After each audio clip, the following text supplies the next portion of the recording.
السلام عليكم، يا رب تكونوا بخير. النهارده هقدم لك وجبه. تعالي نشوف الطبق الخطير ده هنعمله ازاي مع بعض. هحط طاسه على النار وهحط فيها شويه زيت كده، شويه كده حلوين عشان هنحمر فيها البصل. اول ما يسخن الزيت هنحط البصله. هكون مقطعه بصله جوليان الطريقه دي، وعطياها معلقه دي او نص معلقه دي، يعني عشان تديها قرمشه كده حلوه. طبعا عرفنا الطريقه. هنخلي الزيت يسخن الاول وبعد كده نحط سخنا الزيت وهنحط البصل كده نحمره. طبعا نحاول ما ناخدش من الدقيق حاجه عشان ما يتحرقش زي ما بنقول كل مره. اهو اعملهم بايديا احسن.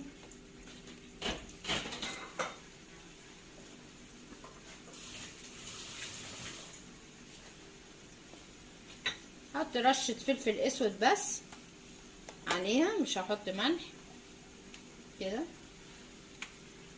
خلاص هنحمر بقى البصله لغايه ما تاخد القرمشه الجميله اللي احنا بنعملها بالطريقه دي. طبعا ايدك ما تسيبهاش على طول عشان تاخد كلها لون واحد.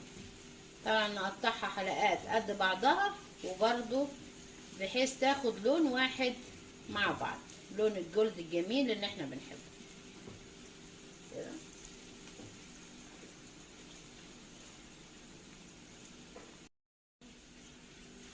كده خلاص ابتدت تاخد في التحمير. اول ما تصفر شويه ونسمع صوت البصل يكرمل كده، خلاص ما نسيبهاش، سيب ايدينا كده فيها على طول على طول عشان كله ياخد لون واحد زي ما قلنا بالطريقه دي. شوف الصوت جميل ازاي باين اهو.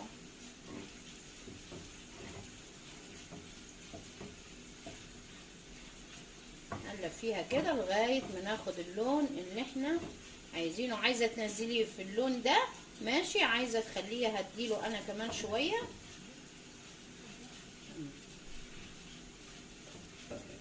اهو.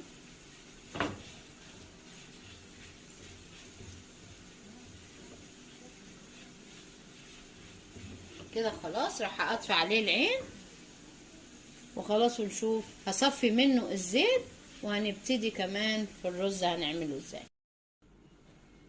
صفيت البصله من الزيت بتاعها وخدنا شويه كمان من اللي احنا قلينا فيهم الطريقه دي، هما اللي هنحمر فيهم الرز. اول حاجه هكون مقطعه بصله صغيره خالص مكعبات بالطريقه دي اهو. هنشوحها تشويح. هحط ملح وفلفل، رشه ملح ورشه فلفل اسود اهو رشه. وطبعا هنظبط الملح مع الرز. وهحط فلفل اسود برضو اهو، فلفل اسمر، وهنشوحها كده تشويح.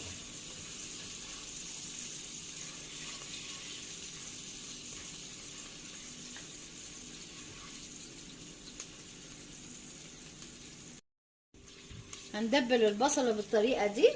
وهاخد كده فص توم بجنزبيل من اللي احنا مجهزينه. لو مش عندك طبعا اعملي، يعني هيكون بفص توم بس، هو الجنزبيل الفريش هو اللي بيديها الطعم الجميل كده. هنديله برضو تشويحه بالطريقه دي. دبل البصله اهو، مش هنخليها تحمر زي ما احنا شايفينها، تدبل تتبيل كده. ريحه التومه والجنزبيل روعه جدا. هنكون غاسلين كوبايتين الا ربع رز اهو مغسول متصفي كده. كمان هحط كوبايه الا ربع تاني.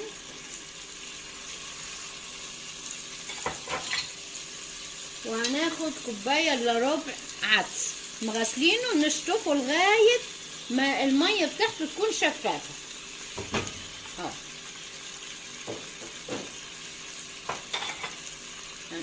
كله مع بعض مع البصلة اهو. الالوان جميلة والريحة خطيرة خطيرة.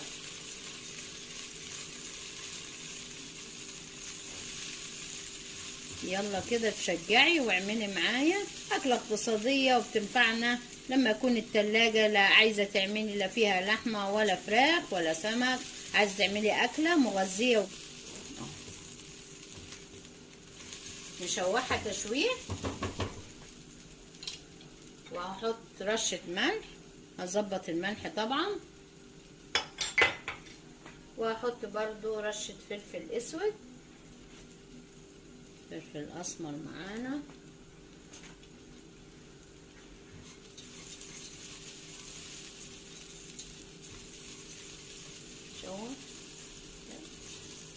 شوحها حوالي دقيقتين. ونسخن ميه، تكون ميه من الكتل كده، او تسخني ميه عندك وتروحي ايه تحطي عليه، بس هنديله دقيقتين تشويحه الاول كده. اتشرب خلاص الرز زي ما احنا شايفين بالطريقه دي. هديله بس تقليبه زي ما احنا بنسوي الرز الطبيعي بس كده. ههديت العين عليه خالص لغايه ما يتشرب باقي الميه دي، وبعد كده لو محتاج ميه هحط له حبه صغيرين وهنشوفه هنقدم معاه ايه كمان. اهو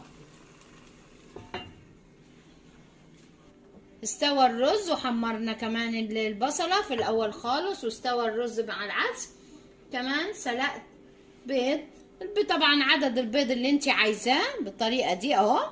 سلقناهم وحطيت معلقه سمنه، اي نوع سمنه انت عايزاها، زبده، انا حطيت معلقه سمنه بلدي اهو. هنسيحها كده وهنحمر فيها البيض، تسيح كده الاول معلقه صغيره، وهحط فيها البيض نحمره فيها اهو. طبعا الكميه اللي انت عايزاها.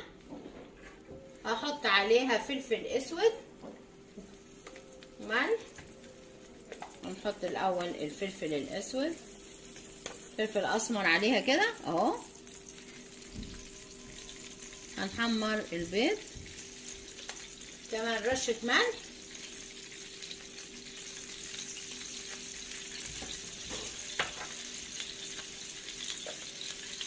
رشة كمون بسيطة، رشة بسيطة كمون، رشة بسيطة بالطريقة دي. وهحط كمان معلقة بابريكا اهو، بتدي لون خطير للبيض، وكمان نفس الوقت بتديله طعم خطير اهو.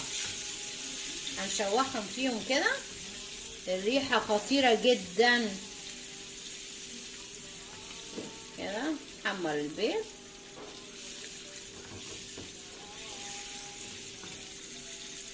على النار. عايزة تعمليها بزيت برضو حاجة ترجعلك الطريقة دي. بس هنشوحهم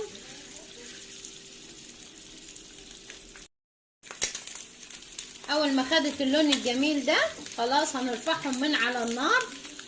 يلا عشان نقدم الطبق مع بعض اهو. هنرفع من على النار، ناخدهم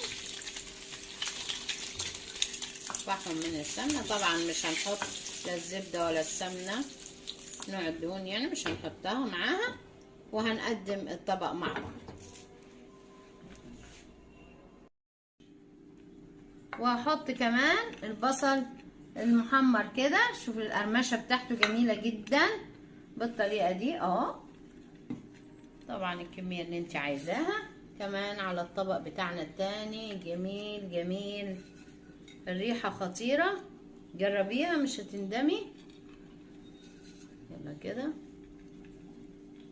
جمال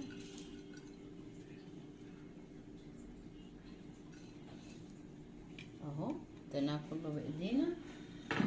كمان هحط البيض حواليه كده اهو بالطريقه دي. كمان لو عايزه انت تفتحيه براحتك، يعني عايزه تقسميها. هنعمل طبق نخليه مفتوح وطبق قسمينه، هنشوفه مع بعض دلوقتي. وكده خلص الفيديو بتاعنا النهارده، وان شاء الله تعجبك الفكره النهارده وتجربيها وتعجبك، وان عجبتك ونفذتيها يلا اعملي لي لايك وشير واشتراك في القناه، والى اللقاء في فيديو احلى واحلى كمان.